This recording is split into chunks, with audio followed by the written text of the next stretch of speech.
Selanjutnya saya Sarun Sasti dengan NPM 011. Langsung saja di sini saya akan menjelaskan tentang pemantauan dan pengendalian.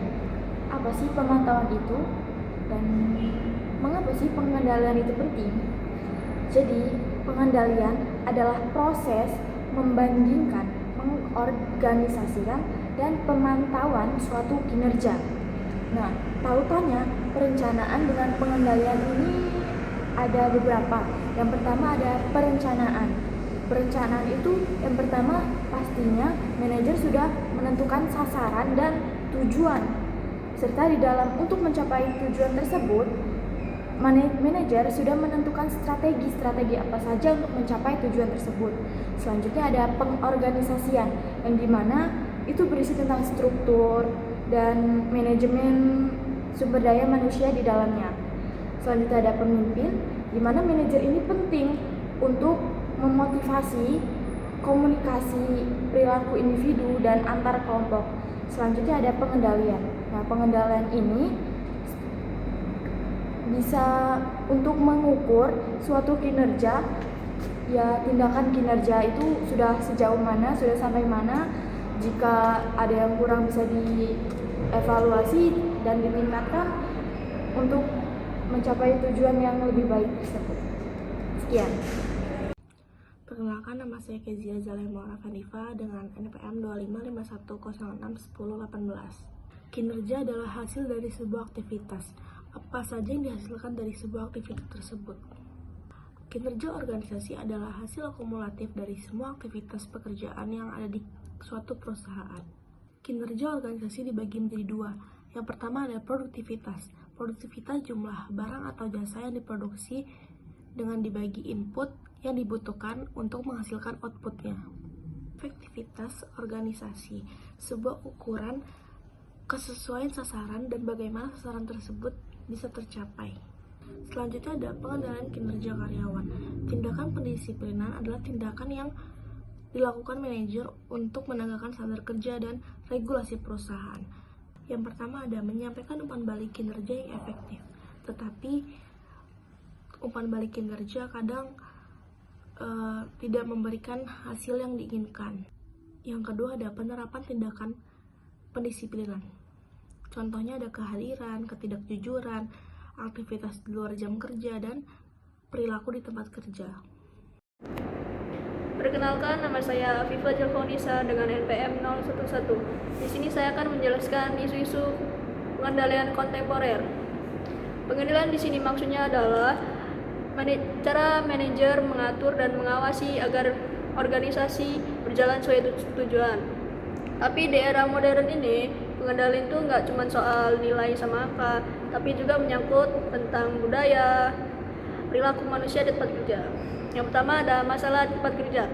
Di tempat kerja sekarang banyak banget muncul masalah seperti stres kerja, konflik antar karyawan, atau ketidakpuasan terhadap atasan. Ini kalau bisa dibiarkan, bisa bikin produktivitas turun dan suasana kerja itu jadi nggak nyaman. Yang kedua ada privasi tempat kerja. Sekarang banyak perusahaan yang memakai teknologi buat memantau karyawan, seperti CCTV, pelacakan waktu kerja, bahkan email kantor bisa dipantau. Tapi di sisi lain ini penting buat keamanan dan efisiensi. Tapi di sisi lain bisa mengganggu privasi karyawan. Jadi organisasi itu harus menyeimbangkan antara kebutuhan pengawasan dan hak karyawan atas privasi supaya lebih etis dan sesuai hukum. Terus yang ketiga ada pencurian oleh karyawan.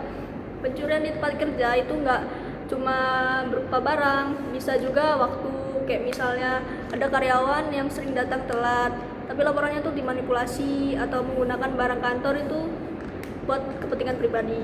Terus yang keempat ada kekerasan di tempat kerja.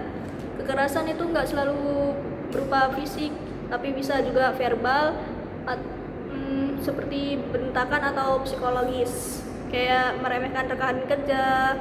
Ini bisa menurunkan semangat kerja, dan hal kayak gini tuh bisa jadi lingkungan kantor tuh toksik. Yang kelima ada mengendalikan interaksi pelanggan. Perusahaan juga harus mengontrol bagaimana karyawan bersikap kasar, menipu, atau tidak etis. Itu bisa langsung merusak reputasi perusahaan. Yang keenam ada tata kelola perusahaan. Tata kelola perusahaan itu tentang bagaimana perusahaan dijalankan dengan baik dan benar. Prinsipnya itu ada 3: transparasi, akuntabilitas, dan integritas. Itu artinya keputusan manajer itu harus bisa dipertanggungjawabkan dan terbuka. Dengan begitu, perusahaan itu bisa dipercaya oleh karyawan, investor, dan masyarakat. Sekian presentasi dari saya. Terima kasih.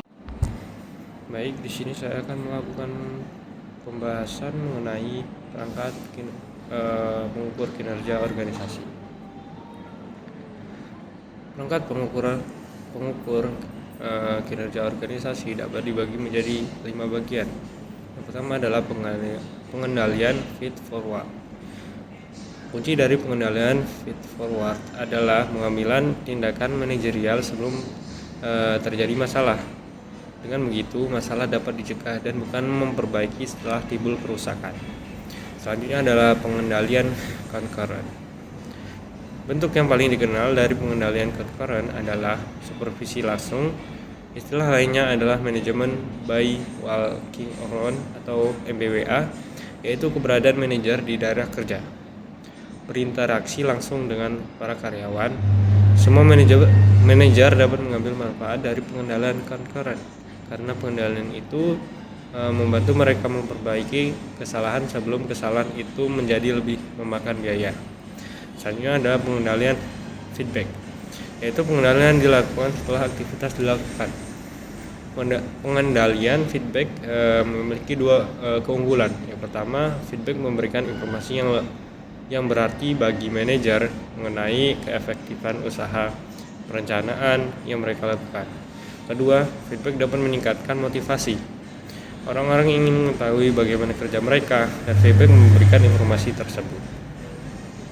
Oke, selanjutnya dan yang terakhir ada pengendalian informasi, yaitu manajer membutuhkan informasi yang benar pada saat yang tepat dan jumlah yang tepat untuk memantau dan mengukur aktivitas dan kinerja organisasi tersebut. Baik, sekian dari saya. Terima kasih. Assalamualaikum. Assalamualaikum warahmatullahi wabarakatuh. Perkenalkan, nama saya Lala Kaur Effendi dengan NPM akhir 051. Di sini saya akan menjelaskan presentasi dengan studi kasus krisis keberlanjutan di era perubahan. Kita akan membahas tentang perusahaan Tupperware. Jadi kita akan belajar apa sih manajerial di Tupperware ini. Tupperware itu bangkrut karena gagal beradaptasi dengan perubahan lingkungan bisnis teknologi. Penjualan turun akibat pergeseran perilaku konsumen menuju produk ramah lingkungan dan pembelian secara online atau digital. Namun, Tupperware tetap bertahan pada sistem direct selling yang sudah tidak relevan di zaman sekarang. Selain itu, lemahnya inovasi, strategi digital, dan pemantauan pasar membuat perusahaan tertinggal dari kompetitor, hingga akhirnya tidak mampu bersaing di era digital. Kita akan membahas pertanyaan-pertanyaan yang akan dijawab. Yang pertama itu ada pertanyaan bagaimana BCMS memengaruhi kepercayaan pelanggan dan nilai merek dan dalam konteks kebangkrutan Tupperware. Jadi BCMS ini membantu menjaga keberlangsungan operasional saat terjadi krisis, sehingga pelanggan tetap loyal atau merasanya aman, nyaman, dan percaya. Jika Tupperware memiliki BCMS yang kuat, perusahaan dapat merespon perubahan pasar lebih cepat dan menjaga nilai merek tetap stabil. Pertanyaan kedua, faktor apa yang menunjukkan lemahnya kegiatan pemantauan dan pemindaian lingkungan bisnis dalam kasus Tupperware? Jadi itu yang pertama, itu ada tidak memantau tren konsumen menuju produk ramah lingkungan. Yang kedua, mengabaikan pertumbuhan e-commerce atau nilai jual di digital. Yang ketiga, tidak melakukan inovasi mengikuti kompetitor. Yang keempat, tetap pada model direct selling yang sudah usang atau tidak zaman untuk dipakai. Kemudian pertanyaan ketiga itu bagaimana perusahaan dapat menerapkan sistem pemantauan dan pemindaian di era yang efektif digital. Yang pertama itu kita bisa menggunakan data analistik atau pembacaan rutin tren pasar yang sedang terjadi. Yang kedua, memanfaatkan media sosial untuk monitoring perilaku konsumen. Yang ketiga, melakukan benchmarking rutin dengan kompetitor. Yang keempat, mengadakan riset pasar secara berkala dan rutin untuk mendeteksi perubahan kebutuhan para pelanggan atau konsumen. Selanjutnya, pertanyaan yang keempat itu adalah berikan contoh nyata perusahaan lain yang berhasil karena melakukan pemindaian lingkungan bisnis secara baik. Jadi kita akan riset, ada perusahaan satu yaitu perusahaan Netflix. Nah, di Netflix ini berhasil bertahan dan berkembang karena memindai perubahan pasar lebih cepat, beralih dari rental DVD menuju ke streaming global yang sangat populer sekarang. Dan terus berinovasi mengikuti tren para konsumen serta teknologi.